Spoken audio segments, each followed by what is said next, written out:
Sebelumnya saya jelaskan sedikit tentang pengertian obat, yang dimana obat adalah bahan untuk mengurangi, menghilangkan, atau menyembuhkan penyakit yang diderita makhluk hidup. Obat-obatan biasanya dibedakan dari makanan dan zat yang menyediakan nutrisi. Ada macam-macam pemberian obat. Ada pemberian obat secara peroral atau diminum secara langsung, ada parenteral, dan lain-lain. Pemberian obat secara oral adalah dengan cara memasukkan obat ke dalam mulut dan menelannya, sehingga obat bisa dicerna dan diserap oleh tubuh melalui saluran pencernaan. Biasanya untuk obat berbentuk cair, kapsul, tablet kunyah, dan sebagainya yang dikonsumsi melalui mulut. Dan ada juga pemberian obat parenteral, yang merupakan pemberian obat dilakukan dengan menyuntikkan obat tersebut ke jaringan tubuh. Jenis-jenis pemberian parenteral. Yang pertama ada intramuskular atau IM, disuntik ke otot, misalnya lengan, paha, bokong. Dan yang kedua ada intravena atau IV, biasanya disuntik langsung ke pembuluh darah vena.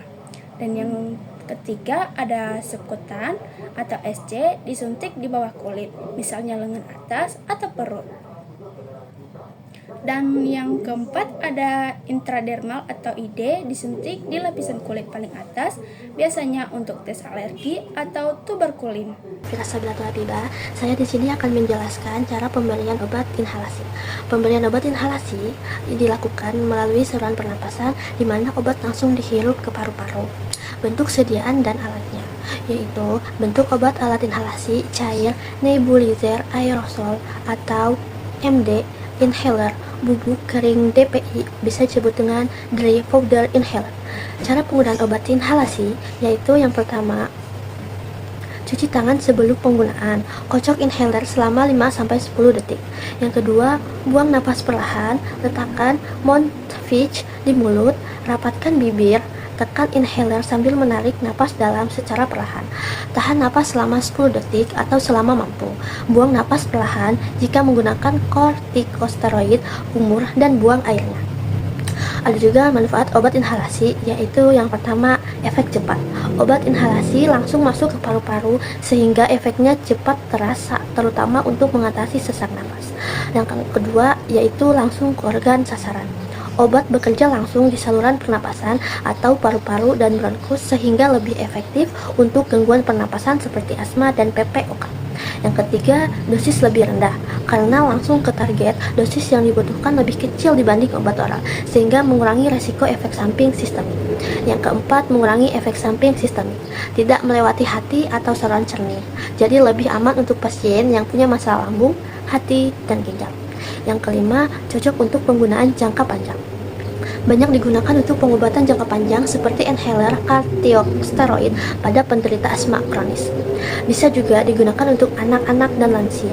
Dengan bantuan speaker atau ruang penampung, inhalasi bisa dilakukan dengan lebih mudah dan aman oleh anak-anak maupun lansia. Menjelaskan cara penggunaan obat vagina. Obat vagina biasanya tersediaan dalam bentuk tablet vagina seperti Ovalo, suppositorio vagina, krim atau gel vagina, cairan atau larutan untuk irigasi vagina. Ada juga cara penggunaannya, yaitu cuci tangan sebelum dan sesudah penggunaan. Bersihkan area genital dengan air bersih. Jangan gunakan sabun dalam. Posisi terbaik saat pemberiannya ada juga itu berbaring dengan lutut ditekuk atau dengan posisi litotomi. Bisa juga dilakukan sambil berdiri dengan satu kaki diangkat. Cara memasukkan obatnya, bisa menggunakan aplikator jika tersedia. Masukkan perlahan ke dalam vagina sekitar 5-7 cm. Setelah pemberian, tetap berbaring selama 10-15 menit agar obat bekerja optimal. Gunakan pembalut tipis jika obat keluar, terutama untuk krim dan ovula. Ada juga cara pemberian obat vagina.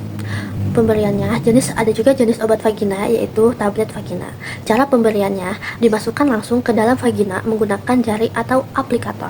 Ada juga jenis obat vagina, yaitu ovula suppositoria.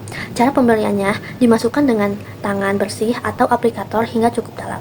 Kedua, jenis obat vagina krim atau gel vagina. Cara pemberiannya dimasukkan menggunakan aplikator khusus.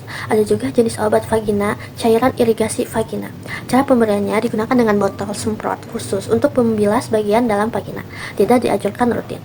Ada juga manfaat obat vagina, yaitu beberapa manfaat vagina antara lain mengobati vagina seperti kandidiasi atau infeksi jamur, vaginosis bakterialis, trimokniasis, mengurangi gejala keputihan abnormal seperti bau, gatal, atau berwarna. Terapi hormon lokal, misalnya pada wanita menopause atau mengandung estrogen, menjaga kelembapan dan kesehatan mukosovagina, membantu proses penyembuhan luka setelah persalinan atau prosedur ginekologi. Rektum atau rektal, penggunaan obat dalam bentuk suppositoria saat pasien tidak bisa menelan atau muntah. Langkah pemberian pertama itu cuci tangan, pakai sarung tangan. Kedua, jelaskan prosedur keluar pasien. Yang ketiga, minta pasien berbaring miring ke kiri atau posisi sims. Yang keempat, lumasi suppositoria dengan pelumas steril. Yang kelima, masukkan pelumas ke dalam rektum sekitar 2-3 cm. Minta pasien tetap berbaring 5-10 menit. Kulit, topikal atau transdermal. Penggunaannya itu ada salep, krim, plester pada obat. Langkah-langkah pemberiannya, yang pertama itu cuci tangan terlebih dahulu, pakai sarung tangan.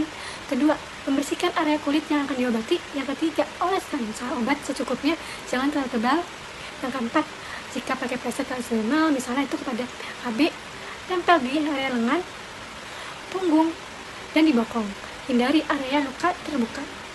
Mata, penggunaan obat tetes mata, salep mata, contoh antibiotik untuk infeksi mata bayi baru lahir. Langkah-langkah pemberian obat. Yang pertama, cuci tangan, dudukan pasien atau baringkan bayi. Yang kedua, buka kelopak mata dengan lembut. Yang ketiga, teteskan obat atau oleskan salep ke kantong konjungtiva bawah, bukan langsung ke bola mata. Yang keempat, minta pasien menutup perlahan, jangan digosok. Yang kelima, lap sisa obat dengan kasa besi. Saya akan menjelaskan tentang obat epidural, terapi panas dingin, dan kompres.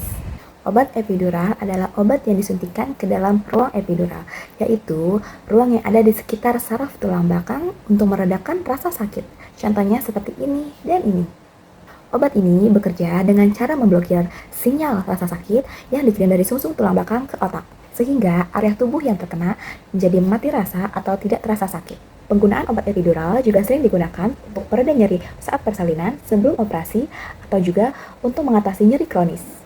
Epidural juga memiliki resiko, yaitu adalah penurunan tekanan darah, sakit kepala, dan juga kesulitan buang air kecil.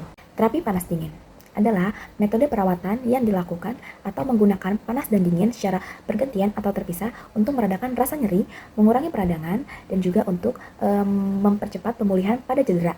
Panas umumnya digunakan untuk otot yang tegang dan kekakuan sendi, sementara dingin efektif untuk cedera akut atau peradangan. Terapi panas dingin atau termoterapi bermanfaat untuk meningkatkan sirkulasi darah, merelaksasi otot, dan juga untuk mengurangi kekakuan sendi. Cara penggunaannya adalah menggunakan botol air panas, bantalan pemanas, mandi air hangat atau kompres hangat. Sedangkan terapi dingin atau krioterapi bermanfaat untuk mengurangi peradangan, pembengkakan, dan juga rasa sakit yang diakibatkan cedera akut. Cara penggunaan terapi dingin bisa menggunakan kompres es, kantong es, dan juga kompres dingin. Terakhir adalah kompres. Kompres sama halnya dengan terapi panas dan dingin, namun tindakan ini merupakan tindakan non-farmakologis atau tanpa obat yang menggunakan suhu hangat dan dingin pada daerah tertentu untuk meredakan rasa nyeri, peradangan, atau juga menurunkan demam.